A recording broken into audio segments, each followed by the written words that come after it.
sometimes those cause more damage depending on where they pop up in these populated areas.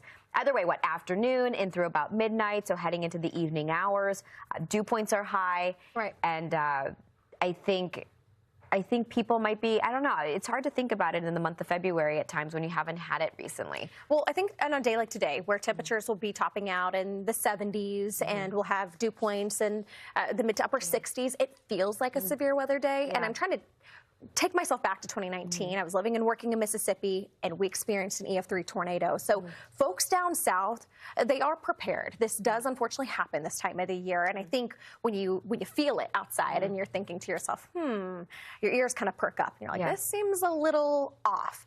And so, like you mentioned, this afternoon into tonight, that's going to be the window of opportunity where we will have these strong, severe storms develop. Some of them will be developing out ahead of that main line. So here's the cold front.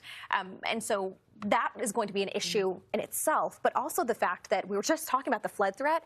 There's a lot of heavy rain associated with these storms. So most likely, if we do have tornadoes that are produced, well, unfortunately, they're going to be rain wrapped, and you're not going to even be able to see them until they're right over top of you. Yeah, and relying on outdoor sirens isn't something you can do. If you live in a mobile home, finding a shelter nearby, planning your day accordingly. You've got a lot of storm energy within this warm sector, to Kendall's point, and then we even have to wait for the cold front to be able to advance further to the east, and that may trigger another round. But it's just an unsettled day. Here's a look at the dew points you mentioned.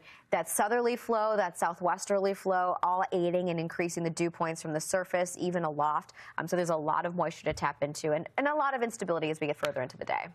So you need to have multiple ways to receive those watches and warnings, because I have a feeling there are going to be numerous as we head later on today, and also the potential, this is a big issue, we could see EF2 or stronger tornadoes in that dark shade of maroon.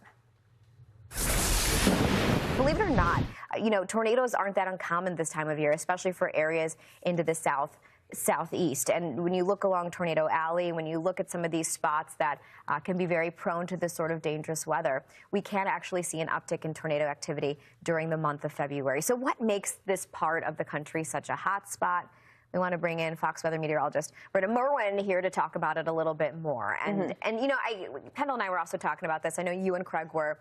Where we have the threat today, it's not all that much of a surprise when you think, climatologically speaking, where we get this set up for this time of year. But it's been a little bit since we've had to go through the motions. And so far this winter season, it has been quiet in regards to severe weather, which is not all the time. Sometimes December is crazy, and we have tornadoes that are already sparking up across the southeast, and we haven't seen that so far. So I guess we got to thank our lucky stars that we made it this far, but now reality is catching up to us. So in February, our eyes really are locked on the southeast and the Gulf states for severe weather and the potential for tornadoes. In fact, many people would consider the southeast the second tornado alley. And data-wise, we've noticed that a lot of tornado occurrence has actually been hedging a little bit farther to the east each and every year. Mississippi is highlighted here. That's just because as you look at the data from the 50s to the early 2020s, on average, about 5 tornadoes per year in the state of Mississippi. So that's kind of like the honed-in zone where we have the highest occurrence data-wise.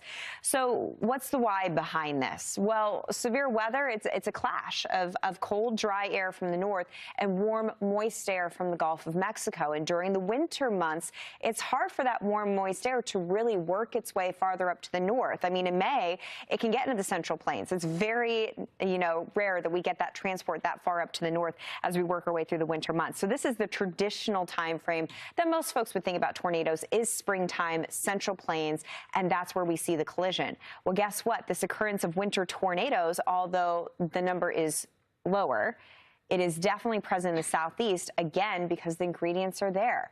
It's just that the clash zone sets up in the southeast rather than the Central Plains, but it's all the same things. That cold, dry air meeting the warm, moist air from the Gulf, and then you throw in a dynamic jet setup, and boom, you have rotating thunderstorms.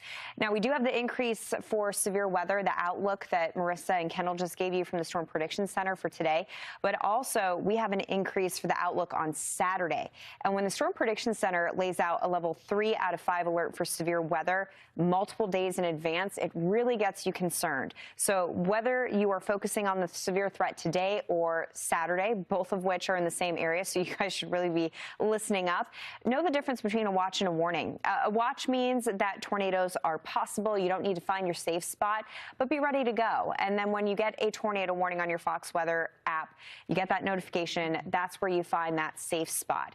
And it's a good idea to put your supplies in your safe spot. Sometimes you only have a moment to react.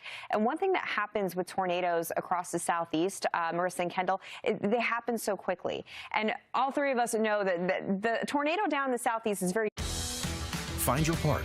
Get set. Go. Shop Grainger.com for the product you need delivered fast. Grainger, for the ones who get it done. These feet are hustling for customers. Sometimes I'm on my feet for over 16 hours a day. They get real cracked, dry. It's not good. I depend on Healthy Feet. It's America's #1 selling foot cream for guaranteed relief. If it works for these feet, it'll work for yours. Also available in O'Keefe's Working Hands. all your chickens, so to speak. Everybody's in the coop, everybody's in the safe spot, and most of the time the kids can just sleep through it.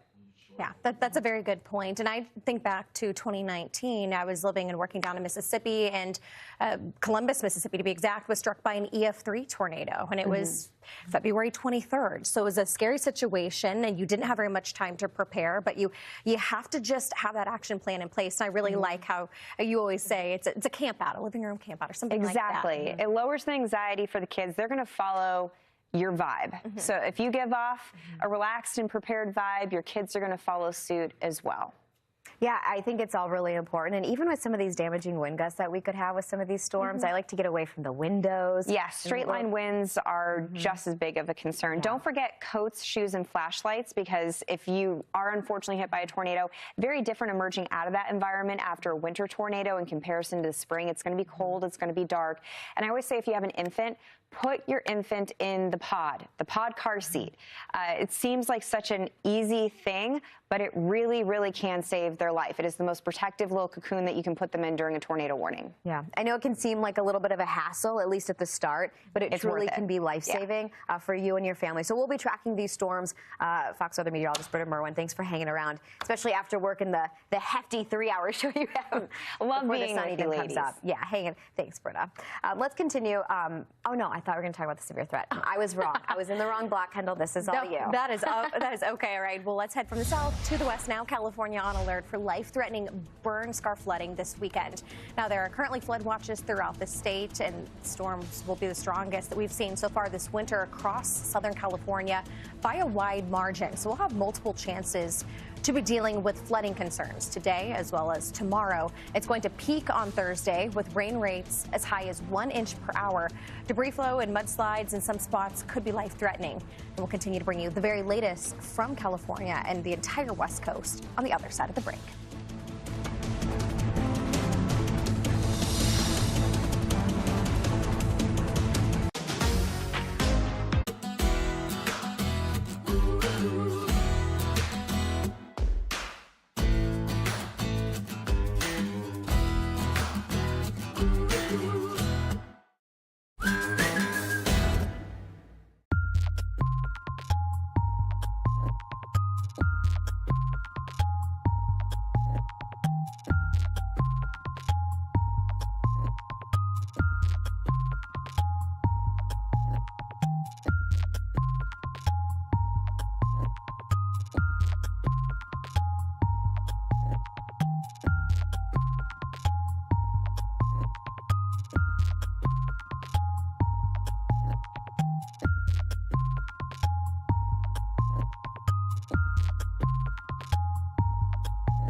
Hey there, welcome back into Weather Command. I'm Marissa Torres.